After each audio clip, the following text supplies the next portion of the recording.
Bobby Axelrod is the enigmatic billionaire from the hit show Billions. He leads one of the most successful hedge funds in the nation, and without question leads a life we all wish we could have.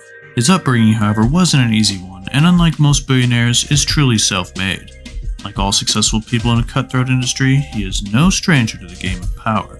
For in the game of power, you either become competent, or you will be left behind. Today we are going to be discussing the many personality traits and laws of power that Axelrod consciously or unconsciously used to become the billionaire he is at the start of the show.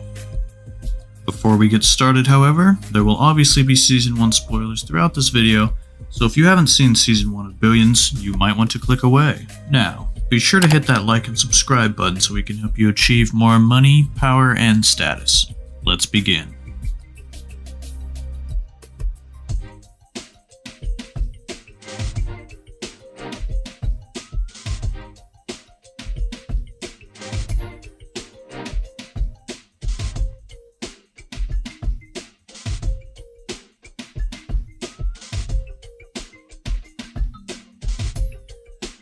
Axelrod grew up on a rough side of town with very little money, and his father was abusive to him and his mother. Hard times either break you down or build you up, and for Axelrod he eventually found his passion in horse betting and other businesses, but he never forgot his resentment for his father, or anyone for that matter. Strong feelings of resentment motivated him so much that when he finally became rich, he bought his childhood home to ensure nobody would ever go through what he went through in that house again. Even from a young age, Axelrod was a wolf in lamb's clothing. Those who crossed him wouldn't find out for many years to come that they had in fact crossed the serpent with a long memory, one of 5 dangerous personality types that you should never cross. The serpent with the long memory will show no anger, but instead will calculate and wait. You can spot this type of individual by how cold and calculating he is, and how he holds grudges against others. This is apparent in Axelrod by the symbolic gesture of him buying his childhood home, as mentioned earlier, and especially at the end of Season 1, Episode 2. We learn that when Axelrod was a boy, he used to work summers as a caddy for the Eads family. One day, Ellis Eads attempted to make a putt, but missed it by a foot, which prompted his grandson, Chad Eads, to mock his eyesight. Because Ellis was ashamed to have missed a putt in front of his grandson, he decided to fire Axelrod out of frustration from the entire course. It is because of this turn of events many years ago that Axelrod decided he was going to buy Ellis Eads Hall, but that he would stiff the Eads family $16 million, $16 being the amount a caddy got paid for one round of golf. Are you saying we are here because of that ancient bullshit? That's right! 16! Which is why I am presenting you with a check for $25 million minus 16, which leaves you with $9 million. That is shit. Ellis. Axelrod does not forget grudges and often goes out of his way to get even with people, sometimes to his detriment and disadvantage, but anyone who crosses Axelrod is almost always at a disadvantage and breaking the 19th law of power. Axelrod's childhood is what shaped his mindset and made him aggressive and ambitious. Next, we'll examine one moment that he wielded power in such a way that it changed his entire destiny forever.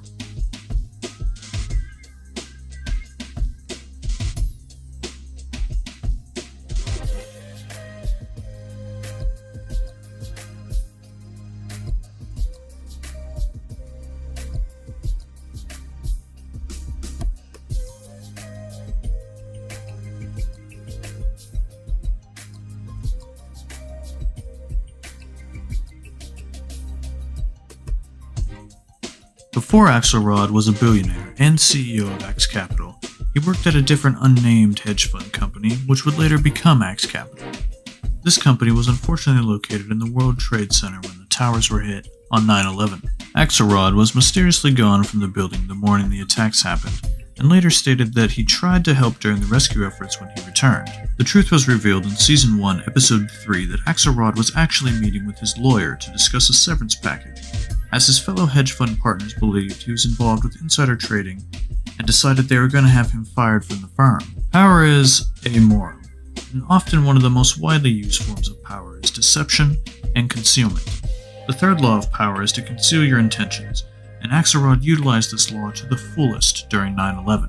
Rather than having concern for his fellow partners and co-workers, he decided to short aviation stocks, American hotels, and shipping companies, which earned him $750 million in one day. Since he was the only person left at the hedge fund, he was also made CEO by default, which he then renamed 2X Capital.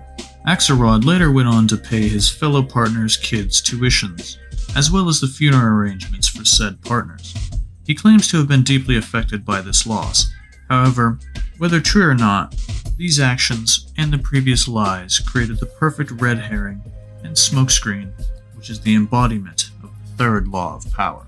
This one calculated use of power also took him from being nearly fired and disgraced to not only being one of the richest men in the country, but also a hero in the public eye.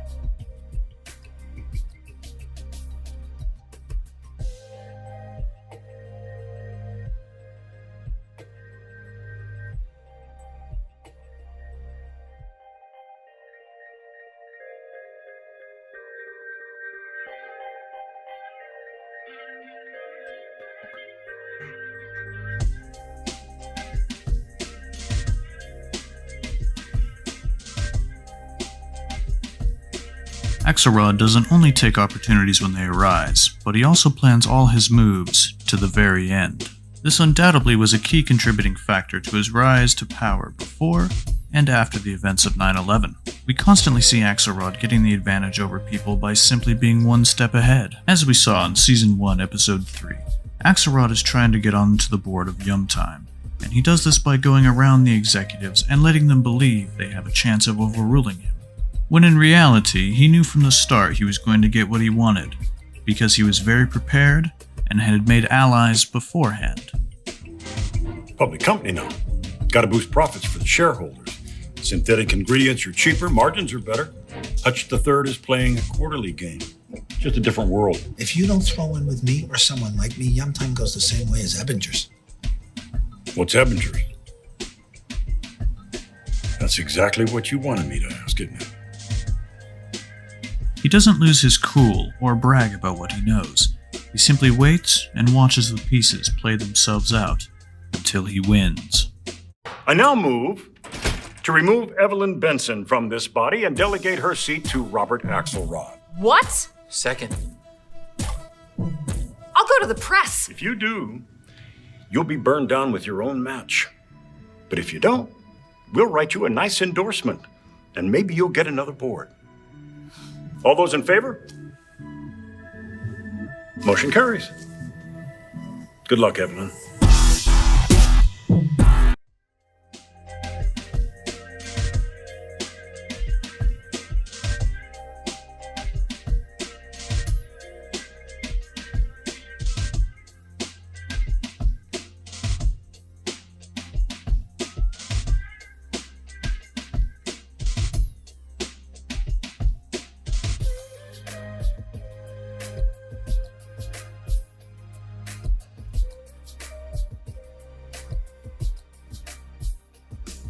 The quality of always looking to get even with people, and being as relentless as Axelrod, hasn't always hindered him, and in fact is another aspect for his great success.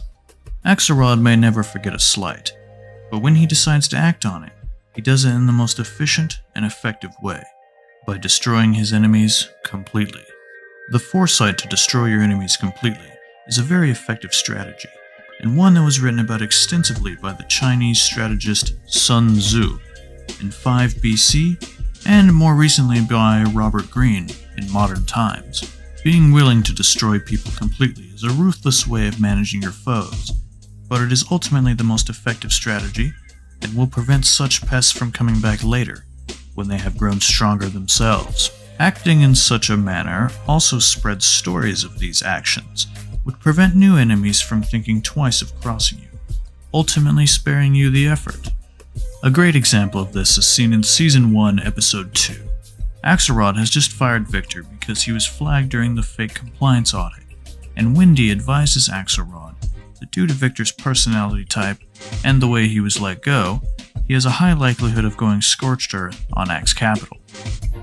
Wendy is correct in her assumption about how Victor feels about the situation, and tells him a story about a time Axelrod blackballed and kept a former associate from ever finding work again, simply because he badmouthed Axelrod in an interview.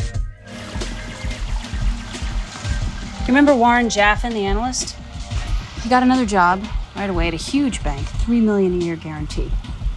Only word got back to Axe that Warren had badmouthed him in the interview, said Axe wasn't generous with him. So Axe called the head of the bank, asked him to pull the offer that day, which the guy did. But Axe didn't leave it there. He called the president or chairman of every prime broker, bank, and fund in the industry and had him blackballed.